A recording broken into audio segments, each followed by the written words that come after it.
श्री आचार्य चरण जगत गुरु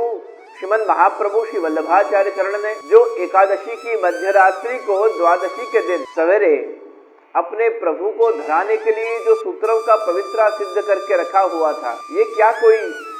वैष्णवी परंपरा है, वैदिक परंपरा है? श्री आचार्य चरणों ने क्यों पवित्रा सिद्ध किया था, ये प्रश्न हमारे मन में हो सकता है। हमें ध्यान रहे, ये पवित्रोत्पत्ति एकादशी, ये पवित्रा एकादशी, जिस प्रकार से हमें केवल उसका सांप्रदायिक परिप्रेक्ष्य मालूम है, उस प्रकार से इस एकादशी का हमें और जो महात्म्य कथा है, जो पौराणिक कथा है, किस प्रकार से एकादशी का, इस पवित्रोत्पत्ति एकादशी का, पवित्र एकादशी का महात्म्य वर्णन किया गया है। तो द्वापर के अंत में जिस प्रकार से कथाएं प्राप्त होती हैं, राजा का जो शरीर था, जो उसे निसंतानता थी, उसने किस प्रकार से अपने ब्राह्मणों को बुलाकर मार्गदर्शन प्राप्त किया और किस प्रकार से इस पवित्रा एकादशी का व्रत करने से अनेक अश्वमेध यज्ञ का फल उसे प्राप्त हुआ। और उसी आधार पर युधिष्ठिर ने भगवान श्री कृष्ण से भी ये प्रश्न किया था कि प्रभु इस एकादशी का महात्म्य क्या है, इस एकादशी को क्यों करना चाहिए। तब भगवान ने भी यही उत्तर दिया था कि ये भगवान की परम प्रिय एकादशियों में से है और नित्य प्रति जो पंचदेव उपासना, पंचोपासना आदि करते हैं, जो षोडशोपासना आदि करते हैं, अर्थात जो पंचोपचार पूजन करते हैं, जो षोडशोपचार पूजन करते हैं, इस प्रकार का जो पूजन करते हैं, नित्र नैवेद्य, आवाहन, स्थापन, स्नान और कौशल सूत्र समर्पयामि, ऐसे जब नालाछड़ी समर्पण करके और जिस प्रकार से प्रभु को पंचोपचार पूजा समर्पण की जाती है, षोडशोपचार पूजा समर्पण की जाती है, वो सभी पूजा के प्रकल्पों में एक ये विधान आता है कि हम रोज प्रभु को नूतन वस्त्र नहीं धरा सकें, तो 365 तार का एक पवित्रा सिद्ध करके और पवित्रोत्पत्ति एकादशी, ये पवित्रा की एकादशी है, उसके दिन हमें पवित्रा सिद्ध करना है, व्रत का पालन करना है, निरंतर प्रभु का स्मरण उस दिन होना चाहिए और मध्यरात्रि तक हमारा पूर्ण जागरण का काल रहना चाहिए और एकादशी के दिन प्रभु का स्मरण करते हुए, नाम लेते हुए जागरण करना चाहिए और जागरण करते समय ये पवित्रा का निर्माण करके और द्वादशी को सवेरे ब्रह्म मुहूर्त में प्रभु को पवित्र धराना चाहिए। ऐसी वैदिक परंपरा है और उसी परंपरा का निर्वाह करने के लिए श्री आचार्य चरण ने एकादशी की मध्यरात्रि को पवित्र का निर्माण करके तैयार रखा हुआ था, क्योंकि द्वादशी को प्रभु को अर्पण करना ही है। और परम सौभाग्य का विषय कि आज के इसी दिन की मध्यरात्रि को स्वयं प्रभु ने प्रकट होकर और श्री आचार्य चरण श्री महाप्रभु वल्लभाचार्य जी को अपने प्रत्यक्ष दर्शन देते हुए श्री आचार्य चरण श्री महाप्रभु जी को जिस बात का निरंतर चिंतन हो रहा था और आचार्य चरण के अंतःकरण में यह चिंतन चल रहा था कि भक्ति मार्गो बहुविधः मार्गे भामिनी भाग्यते, बहुत प्रकार के भक्ति मार्ग हैं, कर्म मार्ग हैं, ज्ञान मार्ग हैं और भक्ति मार्ग की भी कितनी अलग अलग विधाएं हैं जिनके माध्यम से हम प्रभु की भक्ति करके प्रभु का नैकट्य प्राप्त कर सकते हैं, अपनी पात्रता का निर्माण कर सकते हैं और प्रभु की प्रसन्नता का हम कारण बन सकते हैं। प्रभु की प्रसन्नता के अनुरूप हम अपने जीवन को ढाल सकते हैं, अर्थात अपनी पात्रता का निर्माण कर सकते हैं। तो इस प्रकार के बहुत भक्ति मार्ग हैं। श्रीमन महाप्रभु के चिंतन में यही शब्द का गुंजन चल रहा था, यही विचारों का आंदोलन चल रहा था कि कोई ऐसा मार्ग प्राप्त हो जहां अनेक जन्मों से भटकता हुआ यह जीव और उसमें से भी जो दैवी जीव है, जो प्रभु से बिलख पड़ के इस सृष्टि पे अवतरित हुआ है, ऐसी दैवी जीवों को इसी काल में, इसी युग में, उसके इसी जन्म में अपने जीवित ही प्रभु के श्रीअंग का, मुखारविंद का, सेवा का सौकर्य प्राप्त हो और इसी जगत में जन्मे हुए उस जीव को जगदीश की प्राप्ति इसी जन्म में हो। और वो किस प्रकार से हो सकता है, इसका चिंतन श्री महाप्रभु जी के मन में चल रहा है और वो निरंतर चिंतन करते करते करते करते करते श्री आचार्य चरण का चिंतन दैवी जीवों के उद्धार के लिए का चिंतन, भक्ति मार्ग की विलक्षणता को प्रकट करने का चिंतन। हम जैसे अनेक जीवों के ऊपर अनुग्रह करने का चिंतन, प्रभु के तत्सुख के विचार का चिंतन, प्रभु से विलग पड़ी हुई इस दैवी सृष्टि को कैसे पुनः प्रभु के चरणों में समर्पित किया जा सके, इस बात का चिंतन, भक्ति मार्ग की माधुर्यता और इस कलिकाल के जीव को कैसे समझ में आए, इस बात का चिंतन चल रहा था। श्री आचार्य चरणों के मन में कितना विलक्षण चिंतन इन विषयों को लेकर उस समय चल रहा होगा। स्वयं प्रभु को भी ऐसा लगा कि इन सब चिंतन के समाधान स्वरूप, इन सब प्रश्नों के समाधान स्वरूप, जैसे पवित्र एकादशी का प्रकार श्री आचार्य चरणों के मुख से हमने जाना है, जैसे भगवान ने स्वयं युधिष्ठिर को कहा है, उस प्रकार से किस प्रकार से इस एकादशी की मध्यरात्रि को प्रभु प्रकट हुए। आचार्य चरण अपने शब्दों में लिखते हैं, श्रावण श्यामले पक्षे एकादश्याम महानिशि। इस श्रावण मास की एकादशी की महानिशि में साक्षात भगवत स्वरूप प्रकट हुए, साक्षात भगवताद प्रोक्तम, स्वयं प्रभु ने प्रकट होकर प्रोक्तम आज्ञा करी कि ब्रह्म संबंध करना सर्वेशाम देह जीवयो हो सर्वदोष निवृत्ति रही। वल्लभ, तुम जिस जीव को ब्रह्म संबंध कराओगे उसके सभी दोषों का निवारण ब्रह्म संबंध लेने मात्र से, अनेक जन्मों का जो उसका बंधन है, अनेक जन्मों के जो उसके दोष हैं, वो सभी दोषों का निवारण होते हुए वह जीव भगवत सेवोपयोगी होगा, वह जीव को भगवत सेवा का अधिकार संपादित होगा, वह जीव अपने भक्ति को स्वतंत्र रूप से मुझे अर्पण के लिए करने के लिए सामर्थ्यवान होगा। इस प्रकार से अनेक उसकी भूमिका को हम समझ सकते हैं कि जिस प्रकार से साक्षात भगवताद प्रोक्तम जो कहा गया भगवद वाणी में, तद अक्षरशः उच्यते, वो अक्षरशः महाप्रभु श्री वल्लभाचार्य जी ने वर्णन किया। वो क्या साक्षात भगवताद प्रोक्तम क्या था? वो साक्षात भगवताद प्रोक्तम जिस मंत्र की हमें दीक्षा दी जाती है, हम दीक्षा लेते हैं, वह ब्रह्म संबंध आत्मनिवेदन मंत्र था। वह ब्रह्म संबंध मंत्र के नाम से भी जाना जाता है, आत्मनिवेदन मंत्र के नाम से भी जाना जाता है, आत्मनिवेदन दीक्षा के रूप में हम लेते हैं उसे। तो एकादशी की मध्यरात्रि को स्वयं प्रभु का प्रकट होना और श्रीमद आचार्य चरण वल्लभाचार्य चरण को उस दीक्षा का देना हमारे लिए तो मानो पुष्टि भक्ति मार्ग का जो मार्ग हमें श्री वल्लभ ने बताया है, उस मार्ग का प्रागट्य दिवस ही आज है, प्रागट्य पर्व ही इस मार्ग का आज है। तो भूतल पर हम जैसे देवी जीवों के लिए भक्ति मार्ग का प्रागट्य आज हुआ है। और विशेष इसी श्रावण मास में आठों भादों की अधियारी ऐसे हमारे इष्ट आराध्य देव भगवान नंदनंदन श्री कृष्ण प्रभु का प्रागट्य भी इन दिनों में ही, इस श्रावण मास की वेला में ही, गुर्जर श्रावण के दिनों में प्रभु का प्रागट्य भूतल पर हुआ है। त्रिविध रूप से हमें तो इस मास का, इस एकादशी का और इन श्रावण मास के दिनों का कितना सुंदर फल प्राप्त हुआ। और कहते हैं श्री आचार्य चरणों का भी गौलोक में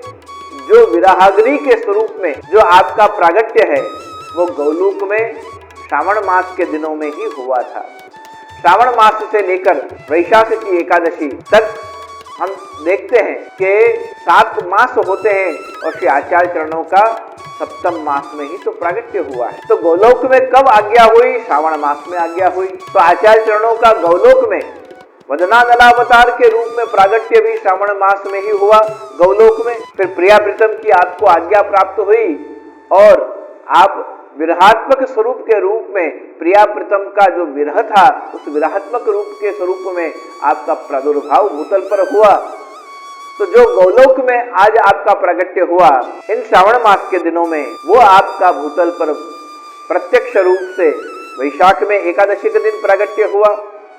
तो पुष्टि मार्ग का प्रागट्य इस मास में, हमारे इष्ट देव आराध्य देव का प्रागट्य भी इस मास में, और हमें उन देव से, हमारे प्रभु से, हमारे इष्ट से मिलान कराने वाले, मिलाप कराने वाले हमारे श्री गुरुदेव ऐसे जगत गुरु श्रीमद आचार्य चरणों का भी प्रागट्य गौलोक में इसी दिनों में हुआ। तो हमारे लिए पवित्र एकादशी का जो महात्म्य है वो अति विशिष्ट है। वैसे नित्य नवीन वस्त्रों को धारण प्रभु को करवाना चाहिए। कभी जरी के वस्त्र आते हैं, कभी सूत्रव के वस्त्र आते हैं, कभी रेशमी आदि सुंदर वस्त्र आते हैं। तो हम नित्य तो प्रभु को नए वस्त्र संपादित नहीं करा सकते, जो कर सकते हैं उनका तो अहोभाग्य है। लेकिन हर कोई वैष्णव, हर कोई अपने घर में प्रभु को रोज नए वस्त्र सिद्ध करके नहीं धरा सकता है। तो वो न धरा सके तो पवित्रा एकादशी के दिन उतने ही सूत्रों का पवित्रा सिद्ध करके और हमें अपने प्रभु को धारण करवाना, जिससे वर्ष पर्यंत जो हम प्रभु को नित्य नवीन वस्त्रों का अर्पण नहीं कर सकते हैं, इन दिनों में हम प्रभु को आज के दिन प्रभु को पवित्र अर्पण करके और वो सौभाग्य, वो हमारा महद भाग्य हम श्री ठाकुर जी के चरणों में अर्पण कर सकते। तो पवित्रा एकादशी का जो महात्म्य है वो निरंतर अनेक प्रकार के एकादशी महात्म्य में, जैसे हमने पूर्व में सुना, ऐसा अश्वमेध यज्ञ के फल को प्रदान करने वाला है। तो कई प्रकार की एकादशियों के अलग अलग वृत्तांत वर्णन हमने पिछले सत्संग के दरमियान भी किए हैं और सभी एकादशी के ऊपर अलग अलग चिंतन भी हमारे सत्संगों में पूर्व में हमने लिया है। इस तरह से उसका विशेष विस्तार न करते हुए यहाँ इतना ही समझना चाहेंगे कि एकादशी के दिन वर्ष में आने वाली सभी 24 एकादशियों का व्रत उपवास हमें नियम पूर्वक करना चाहिए और उसमें भी जो अति विशिष्ट एकादशी है, जैसे देवोत्थापन एकादशी है, देवोपहड़ी एकादशी है, पुत्रदा है और ये पवित्रा एकादशी है, तो विशिष्ट एकादशी है। अगर मानो किसी के शरीर में कोई रोगोत्पत्ति आदि व्रत उपवास के कारण से होती है या शरीर का संतुलन बिगड़ता है, ऐसे समय में आहार का प्रकार भी हम परिवर्तित करके, जैसे कई लोग मैंने सुना है कि जिनको एकादशी के फलाहार से कुछ शरीर में स्वास्थ्य में असंतुलितता आती है, वो कम से कम इतना आग्रह तो रख सकते हैं कि हम केवल भगवत महाप्रसाद ही उस दिन ग्रहण करेंगे। हम अपने प्रभु को जो आरोगाते हैं वही हम उस दिन ग्रहण करेंगे और इससे ज्यादा छूट-छाट हम क्या ले सकते हैं। कम से कम इतना नियम तो हम ले ही सकते हैं कि आज हम किसी लौकिक चर्चा को नहीं करेंगे, आज वृथा प्रलाप हम नहीं करेंगे, आज असत्य भाषण हम नहीं करेंगे, आज हमारे कारण से किसी का मन दुख हो ऐसा कार्य हम नहीं करेंगे, हमारे वाणी व्यवहार और वर्तन के कारण से किसी भी व्यक्ति के मन में कोई चोट पहुंचे, कोई उसका मन दुख हो, ऐसी कोई बात हमारी वाणी व्यवहार के वर्तन से आज के दिन कम से कम हम नहीं करेंगे। तो हमारे वाणी के द्वारा, व्यवहार के द्वारा, वर्तन के द्वारा, संकल्प के द्वारा, हमारे इस मनोभाव के द्वारा निरंतर प्रभु के नाम स्मरण को करते हुए हमें एकादशी के दिन विशेष रूप से, और ऐसी जो विशिष्ट एकादशी है उनके दिन तो हमें विशेष रूप से प्रभु का ध्यान करते हुए, नामस्मरण करते हुए, जितना अधिक से अधिक हो सके हमारे सेवा में हाथ पवित्र करते हुए पवित्र एकादशी का ये पवित्रा का अर्थ ही ये होता है कि जो हमें पावन भी करती है, विवेक का दान भी करती है और अनेक जन्मों के त्रास से मुक्त जो करती है वो पवित्र एकादशी। तो व्यक्ति को पवित्र कर दे, व्यक्ति को विवेक संपन्न कर दे और अनेक जन्मों के त्रास से, हमारे कर्मों के त्रास से हमें, उस बंधन से हमें मुक्त कर दे, उस एकादशी का नाम पवित्रा एकादशी है। तो यहाँ एकादशी के दिन हम प्रभु को पवित्र धराते हैं और द्वादशी के दिन हम अपने गुरु को पवित्र धराते हैं, अर्थात हम श्री महाप्रभु जी को पवित्र धराते हैं। जो वर्तमान आचार्य चरण श्री महाप्रभु जी के वंशज आचार्य भूतल पर विराजमान हैं, ये सभी गुरुद्वार हैं, वो सब श्री आचार्य चरण श्री महाप्रभु श्री वल्लभाचार्य जी का ही तो प्रतिनिधित्व कर रहे हैं। सभी बालक सब ब्रह्म जानिए, वो सब जितने भी बालक हैं, बालक का अर्थ क्या होता है, जो अपने स्वभाव से बहुत निर्मलता से, बहुत निर्मल होते हुए, सहज पाखंड से दूर रहते हुए, बहुत अहंकार रहित भाव को हृदय में धारण करते हुए, सरलता से, सहजता से और हमेशा अपने मुखारविंद के स्मित से अपने जीवों को अनुग्रहित करते हुए जो सरलता से विराजते हैं वही तो बालक है। बालक का क्या स्वभाव होता है, क्या स्वरूप होता है, निष्कपट होता है, चंचल होता है और उस प्रकार की ये सद्गुणों को जो धारण करने वाले हैं वो हमारे आचार्य बालक हैं। तो जो भी आचार्य आज भूतल पर विराज रहे हैं वे सभी श्री आचार्य चरण श्री महाप्रभु जी का ही स्वरूप है। श्री आचार्य चरणों के ही स्वरूप से आप विराजमान हैं और आचार्य चरण के स्वरूप से जब आप विराजमान हैं तो आपका स्वरूप श्री आचार्य चरण के स्वरूप में यहाँ व्यक्तिगत किसी को अपने गुरु मानकर और व्यक्ति विशेष के प्रति दीक्षा गुरु का क्रम जरूर हो सकता है, लेकिन व्यक्ति विशेष के प्रति व्यक्ति विशेष तो हमारे लिए केवल श्री महाप्रभु जी ही होने चाहिए। और जितने भी हमारे बालक विराजमान हैं उनमें किसी में किसी की आसक्ति है तो श्री आचार्य चरण के रूप में होनी चाहिए, व्यक्तिगत रूप में नहीं। अगर हमें किसी की वाणी प्रिय होती है तो आचार्य चरण के रूप में वाणी की प्रियता होनी चाहिए, व्यक्ति के वाणी के रूप में नहीं। अगर हमें किसी के स्वरूप में आसक्ति है तो आचार्य चरण के स्वरूप के रूप में उसमें आसक्ति होनी चाहिए, व्यक्ति के रूप में नहीं। बालक आचार्य जितने भी वल्लभ कुल के विराजमान हैं उन्हें व्यक्तिगत रूप से नहीं, श्रीमद आचार्य चरणों के स्वरूप से जब हम देखेंगे तो आपकी वाणी का असर, उसका प्रभाव भी हमारे जीवन में अलग रूप से पड़ता है। तो इस प्रकार से आचार्य चरणों को हम गुरु को पवित्र धराते हैं, आचार्य चरणों को पवित्र धराते हैं। द्वादशी के दिन पवित्र धराया जाता है। कहीं कहीं वैष्णव के घरों में द्वादशी के दिन पवित्र धराने का भी विधान है। एकादशी के दिन तो वैष्णव के घर पे पवित्र धारण करवाते हैं, पर और एक अति विशिष्ट प्रकार भी है कि जहां गुरु रूप से भी ठाकुर जी विराजमान हैं। जैसे हम जानते हैं कि वैष्णव के घर पे श्री गोवर्धन धरण के रूप में श्री ठाकुर जी विराजमान हैं। जिस आचार्य के द्वारा हमने प्रभु को सेव्य करवाया है उन आचार्य के माथे विराजते स्वरूप के माध्यम से उस स्वरूप का भी आविर्भाव उस स्वरूप में, भगवत स्वरूप में होता है। और गुरु रूप से भी हमारे घर पे विराजमान ठाकुर जी के रूप में त्रिविध रूप से श्री आचार्य चरण के इस मार्ग में जीव के माथे ठाकुर जी विराजते हैं। उस भाव से अगर हम द्वादशी के दिन भी प्रभु को पवित्र अंगीकार कराएं, पवित्र अर्पण करें, अगर श्रीकंठ में धारण कराया जाए तो कहीं कोई आपत्ति नहीं है, कहीं कोई उसमें अपराध बोध नहीं है, कहीं भी हमें दोष नहीं लगता है। तो इस प्रकार के पवित्र एकादशी से जुड़ी हुई कई बातों का चिंतन हमने बहुत संक्षेप में यहाँ आपके सत्संग के हेतु किया है। तो अल्पम, बहुत ज़्यादा इसका विस्तार न करते हुए, समयाभाव है तो यत्किंचित जितना हम कह पाए इतना आज के सत्संग में आपसे सत्संग सरिता के रूप में चिंतन करते हुए यहाँ अपनी वाणी को विराम दे रहे हैं। अगली बार पुनः जिस प्रकार से पुष्टि टीवी के माध्यम से